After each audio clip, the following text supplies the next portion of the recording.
Basically what it is for accountants, solicitors and the general public to be able to show them how to save tax and create wealth. We're also going to talk about the opportunities coming up in April with the new pension changes and how they can change the tax pension fund into a tax-free fund, how they can save income tax for life, how they can have an income guaranteed for life as well without having to tie up the capital and still have access to the capital. Well, there's been so many changes, in the pension and the investment market, especially come April. So I think what we're trying to show is where we fit in that market. And, working alongside Brian, as I have done for probably 2 or 3 years now, what opportunities that gives the audience to talk to Brian and see what we can offer. Well, AXA is a very well-known name, household name. The two topics that Rory's talking about today would be the offshore bond, which for us in Northern Ireland isn't really offshore because it's only down in Dublin, is the most tax efficient bond in the marketplace, and also how they're in prime position with regards to their pension for 2015. And also he's going to explain how this is a very good time to invest in oil. So, I'm going to pass over to Rory.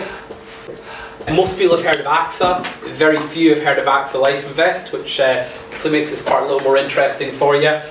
We are part of the AXA Group, I say specifically set up only 3 years ago, so we're pretty young in the market, accumulating a lot of clients and a lot of assets. Where we're trying to play is clients who genuinely are worried about running out of money and what are their strategies now to make sure they have an income for life, and that's where we fit in. So 19th of March, normal day, 20th of March, bang.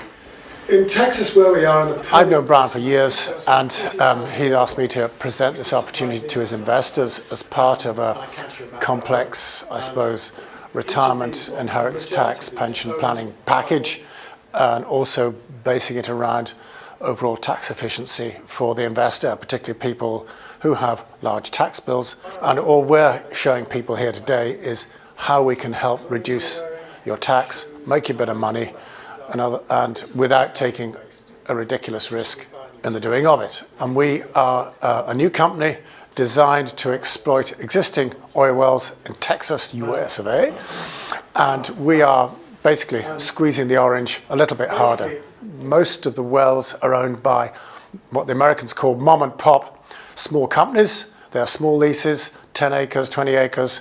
They have a couple of the old-fashioned nodding donkeys, and they're not really efficient. They don't really work.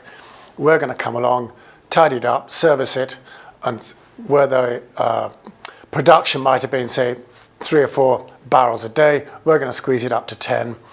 And the people's money coming into the company is paying for that improvement. Payback 18 months because it has a tax-favoured wrapper, the enterprise investment scheme around it.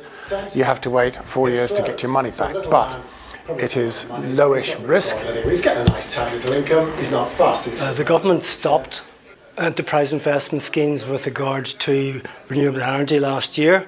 For instance, wind turbines and solar-powered energy. And this is in oil, and why it's an opportune time to invest in oil with the oil crash. The big oil companies take the top 20%, and as soon as the production falls below a certain level, they move on. All right? We're coming in behind. We're not doing anything unusual. It's known standard technology. The demand for oil is increasing. Bear in mind, everything that you nearly touch in a day is oil-based. Demand for goods that are based around plastics, iPhones, iPads is all oil-based manufacturing. We are buying. Every time you read the paper, there's positive and negative. And I think one of the areas we talk a lot about is we don't know what the future will hold. So if you can avoid taking the risk, then come talk to us.